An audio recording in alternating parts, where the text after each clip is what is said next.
Roddy McDowall. That was the name Elizabeth Taylor wrote on 53 letters over 50 years. Letters she never sent. Love confessions she never spoke out loud.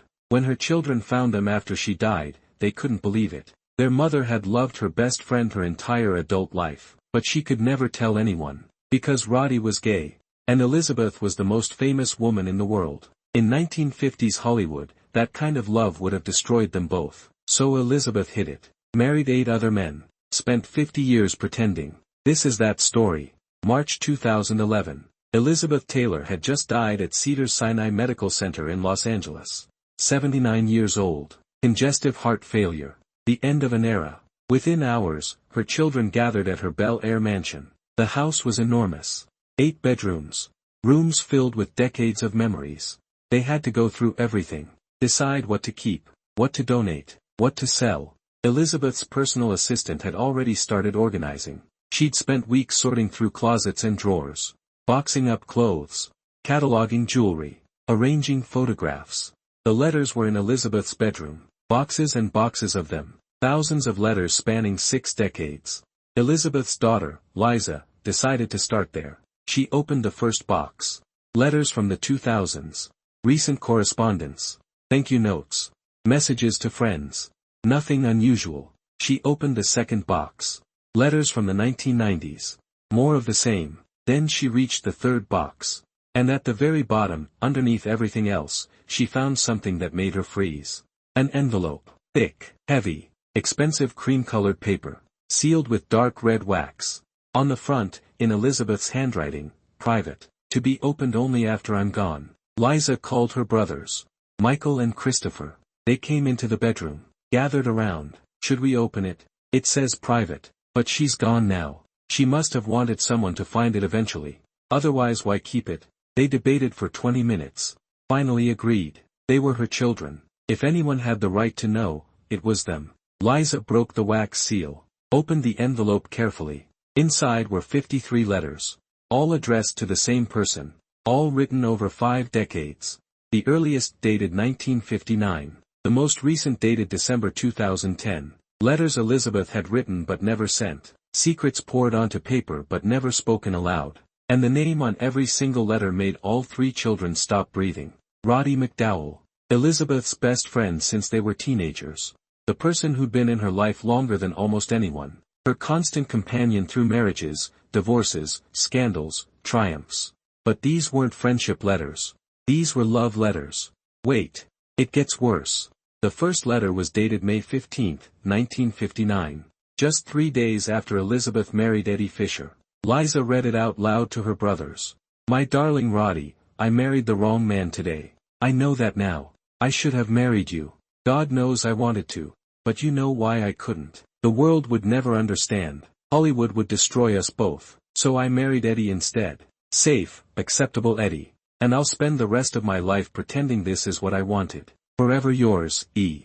The 3 siblings looked at each other in shock. Their mother had married Eddie Fisher while in love with Roddy McDowall. While knowing it was wrong. While wishing she could marry someone else entirely. Michael picked up the next letter. Dated March 20, 1964. 5 days after Elizabeth married Richard Burton. Roddy, I married Richard today. I know you understand why. The whole world expected it. He loves me desperately. And I love him too. I do. But it's not the same as what I feel for you. Richard is passion and fire and chaos. You are peace and safety and home. Richard makes me feel alive. You make me feel understood. I need both, but I can only have one. So I chose Richard. Because that's what Hollywood expects. But I want you to know, I will always love you more. Even when I'm in Richard's arms. Even when the world thinks we're the perfect couple. Forever yours, E. Christopher's hands were shaking as he read the next one. July 1974. After Elizabeth's first divorce from Richard Burton. My love, it's over. Richard and I signed the divorce papers yesterday. Everyone asks if I'm heartbroken. I tell them yes. But the truth is I'm relieved. Relieved I don't have to pretend anymore. I thought maybe now I could finally tell you the truth. We could be together openly. But I can't ask you to risk everything for me. So I'll be alone. Really alone this time. And maybe that's what I deserve. Another letter. October 1975. After Elizabeth remarried Richard Burton. I'm doing it again. I remarried Richard today. I can hear what you're thinking, Elizabeth, this won't work. You'll just hurt each other again. And you're right, but maybe if I try hard enough, I can love him the way I love you. But I'm lying to myself. I've been lying since 1959. I keep thinking if I marry enough people, one of them will make me forget you. But nobody does. Nobody ever does. The children kept reading. Letter after letter. Year after year. Elizabeth had been married to Richard Burton twice. From 1964 to 1974. Then again from 1975 to 1976. 10 years total. The most famous, most documented relationship in Hollywood history. The entire world had watched every fight, every reconciliation, every expensive gift, every public screaming match. And the whole time, Elizabeth had been writing secret letters to Roddy McDowall, confessing that Richard wasn't enough, would never be enough. But here's what destroyed her children. The letters weren't just about unfulfilled romance. They were about crushing loneliness. A letter from 1968, Roddy, Richard threw a party at our villa tonight. 200 guests. Everyone who matters in European society. I wore the diamond necklace he bought me. 75 carats. I smiled for photographers. Laughed at jokes. Played the glamorous wife. But the entire time I was thinking about you. Wondering what you were doing. Wishing I was with you instead. Is this my whole life? Performing? Never being real? From 1973. I woke up this morning and Richard was passed out drunk beside me. Still in his clothes from last night. Reeking of vodka. And I just lay there thinking about you. About what my life would be like if I'd been brave enough to choose you. If I'd said damn Hollywood, damn my career, I want the person who understands me. But I wasn't brave. So here I am. 41 years old. 5th husband. Lonelier than ever. Elizabeth's 8 marriages had all failed. Everyone knew that. But people always assumed it was because Elizabeth was difficult. High maintenance. A woman who didn't know what she wanted. The letters told a different story entirely. Elizabeth knew exactly what she wanted. She'd known since her 20s. She just couldn't have it. So she married other people. Over and over. Hoping maybe this time would be different. Maybe this husband would fill the emptiness. It never worked. A letter from 1977, the day after marrying John Warner. I married John today. He's nice. Stable. Boring as hell. Nothing like Richard or Mike. Maybe that's what I need. Someone who won't make my heart race. Maybe then I can forget about you. Probably not. But I have to try. The marriage to John Warner lasted 6 years. Elizabeth hated almost every minute. From 1982, I'm hosting another fundraiser for John's Senate campaign. Smiling at donors. Pretending I care about Virginia coal regulations. I don't care about any of this. The only time I feel real is writing these letters. Even though you'll never read them. By 1991, Elizabeth tried one final time. Larry Fortensky. Her 8th husband. She was 59. He was 39. A construction worker she'd met in rehab.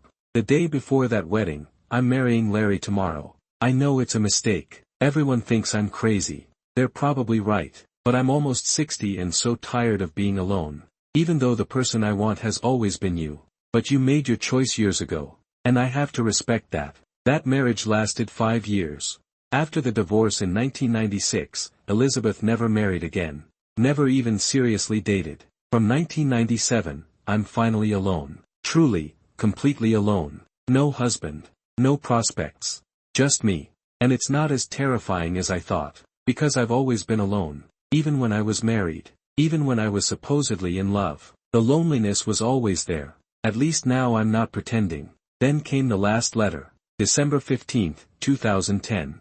3 months before Elizabeth died. Elizabeth was 78 years old. Very sick. Her heart failing. She knew the end was coming. Liza read it out loud. Her voice breaking. My darling Roddy, this will be my last letter to you. I can feel it. My body is giving up. The doctors are trying to sound hopeful but I can see it in their eyes. This is the end. I'm not afraid of dying. I've lived longer than many. But I'm sad. So sad. Because I'm dying with so many regrets. I regret not being braver when it mattered. I regret not fighting for what I really wanted. I regret marrying all those men, Eddie, Richard, John, Larry, when I should have been with you. I regret caring so much about what the world thought. About protecting my image. My career. None of it mattered. What mattered was you. And I wasted 51 years pretending otherwise. I hope you can forgive me for being such a coward. I hope wherever you are, you know how much I loved you. How much I still love you. You were the love of my life. Not Mike, not Richard. You. You were the one I should have chosen. And I'm sorry I never did. Wait for me. I'll be there soon. All my love, Elizabeth. All three children were crying when they finished reading. Their mother, Elizabeth Taylor, the most famous actress of her generation, had spent her entire adult life in love with someone she couldn't have. Someone forbidden. Not by law, but by something worse. By society. By Hollywood. By public expectation. So who was Roddy McDowall? And why couldn't Elizabeth be with him? They met in 1943 on the set of Lassie Come Home. Elizabeth was 11 years old, already working steadily as a child actress. Roddy was 15, a young British actor who'd been evacuated to America during World War II. They became instant best friends. Both were child actors. Both understood the strange, isolating experience of working instead of going to school, of being surrounded by adults instead of other children, of living in the artificial world of Hollywood studios. They spent every free moment together on set, talked for hours about everything and nothing, found in each other something rare, genuine understanding. As they grew up, the friendship deepened, became the most important relationship in both their lives. Roddy was there for all of Elizabeth's major moments. Her first serious boyfriend. Her first marriage at 18 to Conrad Hilton Jr. Her messy divorce 8 months later. Her second marriage to Michael Wilding. Her 2 children with him. That divorce. Her third marriage to Mike Todd. The happiness she found with Mike. His death in that plane crash in 1958. Her fourth marriage to Eddie Fisher. The scandal. The public hatred. Roddy was there for all of it. The one person who never judged. Never abandoned her. Never wanted anything except her friendship. He was the one she called at 3 in the morning when she couldn't sleep. The one who made her laugh when she wanted to cry. The one who knew all her secrets. The one who understood her completely. And somewhere in her mid-20s, probably around 1957 or 1958, Elizabeth realized something that would define the rest of her life. She was in love with Roddy McDowall. Not romantically. Not sexually. Roddy was gay. Elizabeth knew that. Had known since they were young adults. They'd talked about it openly. But Elizabeth loved him in a way that went deeper than romance. Deeper than conventional friendship. Roddy was her soulmate. Her person. The one who made her feel most herself. And Elizabeth wanted to build a life with him. Not as husband and wife, but as life partners. Companions who shared everything. She wanted to buy a house together. Wake up together every morning. Share meals and conversations and quiet evenings. Build a home together. She wanted what married couples had minus the romantic component. The deep, abiding intimacy of truly sharing your life with another person. She wanted Roddy to be her family. Her home. Her partner in the truest sense of the word. But in 1950s and 1960s Hollywood, that was impossible.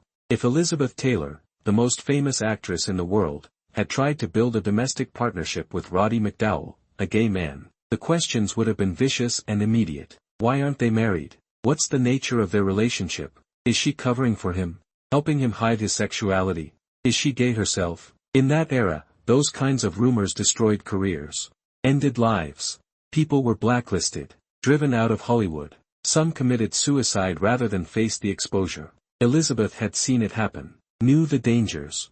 She wasn't willing to risk it. For herself or for Roddy. So she made a choice. An impossible choice. She would keep Roddy in her life. As her best friend. Her closest confidant. But nothing more visible than that. And she would marry other people. Men Hollywood approved of. Men who made sense to everyone else. She would play the role the world expected. The beautiful movie star searching for love. The romantic heroine. The serial bride. And she would hide the truth. That she'd already found her person. She just couldn't have the life she wanted with them. But here's the part that makes this story truly tragic. Roddy McDowall knew exactly how Elizabeth felt. She'd told him. Sometime in late 1958 or early 1959. Right around the time she was about to marry Eddie Fisher. She'd confessed that she loved him. That she wanted to build a life with him. That she didn't want to marry Eddie or anyone else. She wanted to be with Roddy. And Roddy had gently, carefully said no. Not because he didn't love her back. He did. Deeply. Completely. Platonically but absolutely. But Roddy understood the world they lived in better than Elizabeth did in that moment. He'd been hiding his sexuality his entire adult life. Living in constant fear of exposure. He knew the dangers intimately. Hollywood in the 1950s and 60s couldn't understand platonic, non-romantic love between a man and a woman, especially when one was gay and the other was the most famous actress alive. If they tried to build the life Elizabeth wanted, people would twist it, make it scandalous, destroy both of them. So Roddy told Elizabeth they had to maintain careful distance in public. They could be best friends, see each other regularly, talk on the phone for hours, but nothing that would make people question the nature of their relationship. No living together, no appearing in public as a couple, no giving anyone any reason to speculate. Elizabeth accepted it, because she had no choice, because she loved Roddy enough to protect him, but she never stopped loving him, never stopped wishing things were different, never stopped imagining the life they could have had in a different world, a kinder world. For 50 years, Elizabeth wrote letters to Roddy, pouring out her feelings, her frustrations, her loneliness, about her marriages and why they kept failing, about lying in bed next to husbands she didn't love while thinking about Roddy, about the constant, grinding performance of being Elizabeth Taylor when all she wanted was to be herself with the person who understood her. She wrote about every marriage, every divorce, every heartbreak. Most of the letters, she never sent, because what was the point? Roddy knew how she felt, and nothing could change. The world hadn't changed, Hollywood hadn't changed, but writing the letters helped Elizabeth cope, gave her a place to be completely honest when everything else in her life required careful performance. The letters were her only outlet for the truth. Elizabeth's children found photographs next, going through old albums and boxes. Dozens of pictures of Elizabeth and Roddy together throughout the decades. At Hollywood parties in the 1950s. Both young and beautiful, Roddy in a tuxedo, Elizabeth in evening gowns, always standing close, always smiling at each other. On movie sets in the 1960s, Roddy would visit Elizabeth during filming. They'd have lunch together, talk between takes. At charity events in the 1970s and 80s, Elizabeth's AIDS activism bringing them together publicly, both fighting for the same cause. Private dinners in the 1990s, Elizabeth older now, Roddy graying but still handsome, still comfortable with each other after 50 years. In every photograph, the same thing was visible. The ease, the comfort, the deep familiarity of people who'd known each other their entire adult lives. But nothing inappropriate, nothing that would create gossip, because Elizabeth had been so incredibly careful for 5 decades. She'd maintained exactly the right amount of public distance, close enough that everyone knew they were dear friends. Not so close that anyone suspected there might be something more. She'd protected Roddy, protected their relationship, protected his secret and her own. For 50 years, she'd performed that careful balancing act perfectly. Roddy McDowall died on October 3, 1998, 70 years old. Lung cancer from decades of smoking. Elizabeth was completely devastated. She went to the funeral at the Church of the Good Shepherd in Beverly Hills, gave a eulogy about their 55-year friendship. She talked about meeting Roddy when they were children, growing up together in Hollywood, how he'd been there for every important moment of her life. She cried openly, raw, uncontrolled sobbing that shocked everyone watching. People thought she was mourning her best friend, her oldest friend, the person who'd known her longest. And she was mourning that, but she was also mourning something else. Something nobody else understood. She was mourning the life they'd never had, the 50 years of loving someone from a carefully maintained distance. The home they'd never built together, the partnership they'd never been allowed to have, all the might-have-beens, all the what-ifs, all the roads not taken. After Roddy died, something changed in Elizabeth. She withdrew significantly from public life, stopped attending events as frequently, stayed home more, seemed sadder, more isolated. Her children thought she was just getting older, dealing with various health problems, the natural slowing down that comes with age. They didn't know she was grieving the love of her life, the person who'd mattered more than anyone. Elizabeth lived 13 more years after Roddy's death, 13 years of carrying that secret completely alone. Nobody to talk to about it, nobody who understood what she'd lost, because nobody knew what they'd had. In 2010, 1 year before her own death, Elizabeth sat down at her desk one final time. She was 78 years old, very sick, heart failing, in and out of the hospital constantly. She knew she didn't have much time left, and she wrote one last letter to Roddy McDowall, even though he'd been dead for 12 years, even though he would never read it, because she needed to say it, one final time, needed to commit the truth to paper one last time. That Roddy had been the love of her life. That she'd spent 50 years wishing they could be together openly. That she was sorry for being too afraid to fight harder for what she wanted. That she hoped wherever he was, he knew how much she'd loved him. 3 months after writing that letter, Elizabeth Taylor died. At her funeral in March 2011, hundreds of people came to pay their respects. Friends she'd known for decades. Co-stars from old movies. Colleagues from her AIDS activism work. Ex-husband's children. Her own children and grandchildren. Everyone who'd loved her or worked with her or been touched by her life in some way. And Elizabeth's 3 children sat in the front row watching all these people, wondering, did anyone else know? Had Roddy told anyone before he died? Was there someone in this crowd who'd helped keep the secret all those years? But everyone seemed equally devastated, equally heartbroken at losing Elizabeth. There was no way to tell who might have known versus who was just mourning a beloved icon. After the funeral, after everyone had left, Elizabeth's children had to decide what to do with the letters. Should they tell the world? Reveal their mother's greatest secret? Let people finally understand why Elizabeth had married so many times and why none of the marriages had worked? Or should they keep the secret? Protect their mother's privacy the way she protected it for her entire life? They debated for weeks. Talked to lawyers. Estate managers. Each other endlessly. Finally, they made a decision. They would keep the secret. At least for now. Because Elizabeth had spent 50 years protecting Roddy. Protecting their relationship. Protecting both their reputations in an industry that wouldn't have understood. Her children felt they owed her that same loyalty and protection. So they took the 53 letters. Put them in a secure vault. And agreed never to speak about them publicly. But they kept the letters. Didn't destroy them. Because someday, maybe in a different world, the truth could be told. In 2021, 10 years after Elizabeth died, her estate released a public statement. They were donating most of Elizabeth Taylor's personal papers to a university archive. Decades of correspondence. Scripts. Production notes. Photographs. A treasure trove for historians and researchers studying her life and career. But there was one exception clearly noted in the press release. 53 letters. Sealed. Private. Not to be opened or made public for 50 years. Until the year 2071. Elizabeth's children made that decision deliberately. Their mother had protected this secret for her entire life. Hidden it from Hollywood. From the press. From history. They would protect it for 50 more years.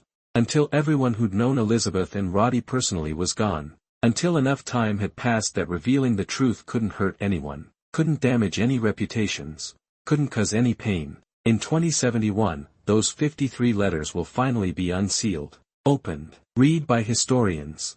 Made part of the public record. And the world will finally get to read Elizabeth Taylor's private words. Her confessions of love written over 5 decades. Her deepest feelings expressed to the one person who truly understood her. The world will finally learn the truth about the great love of Elizabeth Taylor's life. But until then, for 50 more years, Elizabeth Taylor's greatest secret remains exactly what it was for her entire life. A secret. Hidden. Protected. Locked away. Waiting for a future that might finally be ready to understand a love that 1950s Hollywood never could have accepted. The final chapter of a love story that nobody knew existed.